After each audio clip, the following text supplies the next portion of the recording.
लड़के की तलाश। कभी कभी हमें जीवन में अकेले लड़ने की आवश्यकता होती है। यह कहानी एक ऐसे ही लड़के की है जो अपने लक्ष्य की ओर आगे बढ़ने के लिए अपने अकेलेपन को एक सुनहरा अवसर बनाता है। एक समय की बात है, एक छोटे से गांव में एक लड़का रहता था।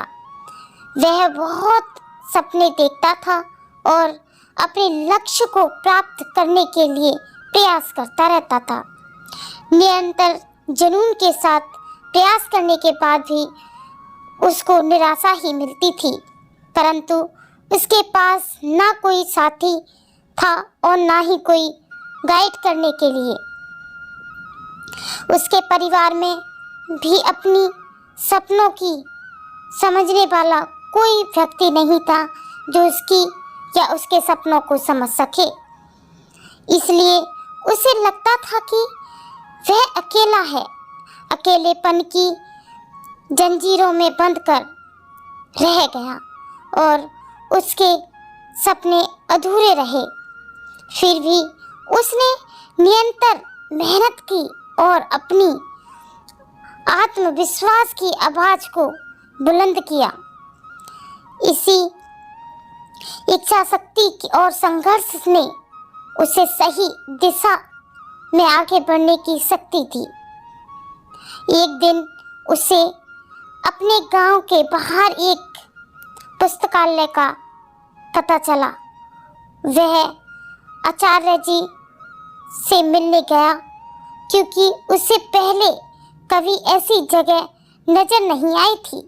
धीरे धीरे उसने उस पुस्तकालय के दरवाजे पर कदम रखा।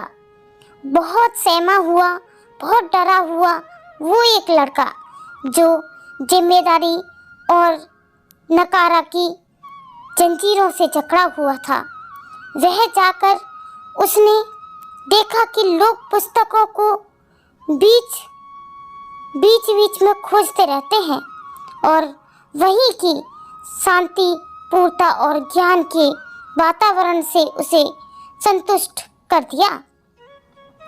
अपनी चतुरता को देखकर पहचानते हुए उसने निर्णय लिया कि पुस्तकालय में समय बिताना उसे चाहिए। धीरे धीरे वह पुस्तकालय जाने लगा। बहुत दिन बीत गए। बीतने के बाद साथ साथ उसका ज्ञान बढ़ता गया और वह अच्छे लेखकों और दर्शकों के साथ रिश्ते बनाने लगा। उसकी इसी बात को देखकर, इसी के लगाव को देखकर उस पुस्तकालय के जो कर्मचारी और भी जो छात्र वहाँ आते थे, उनका मन लगने लगा और वो उसके लिए विकल्प देने लगे। वह लड़का जिसने कभी अकेलापन को एक रुकावट समझा था, अब एक प्रेरणापूर्वक सामने आया।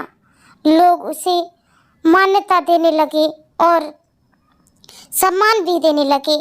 वह लड़का अपने लक्ष्यों की ओर अग्रसर होने से सफल हुआ।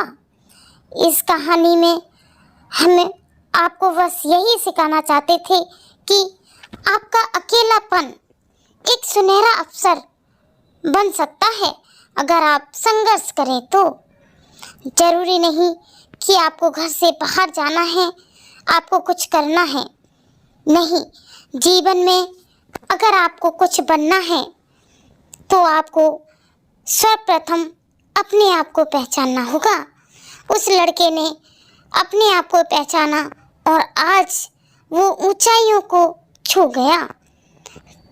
जब वो अपने गांव में वापस आया तो लोग उसे देखकर चौंक गए, आश्चर्यचकित रह गए और सोचने लगे कि ये कैसा था और क्या बन गया। ये मोटिवेशनल स्टोरी केवल आपके लिए इसलिए नहीं है कि आप कुछ करें। हम जानते हैं आपको कुछ ना कुछ तो बनना है। अपने सपने अपनी आंखों में दबाए आप कुछ तो मंजिल सोचे होंगे, अगर आपने अपने लिए कोई मंजिल सोची है तो आप जरूर उसकी तरफ अपना एक कदम बढ़ाइए। रुकावटें हर किसी के साथ आती हैं, हार जीत भी हर किसी के साथ होती हैं। इसका मतलब ये नहीं कि आप सब कुछ भूल जाएं और कुछ ना करें। कुछ ना करके हार जाने से अच्छा है कुछ करके जीत जाना। जीतने की उम्मीद तो जगेगी, अगर आप बैठे रहे तो फिर आप जीवन में नहीं कर पाएंगे कुछ भी। धन्यवाद। आज की स्टोरी में बस इतना ही। मिलते हैं कल एक न्यू मोटिवेशनल स्टोरी के साथ जो आपके जीवन में खुशहाली ला सकती है। धन्यवाद। अकेले उपदेश में आपका फिर से स्वागत है।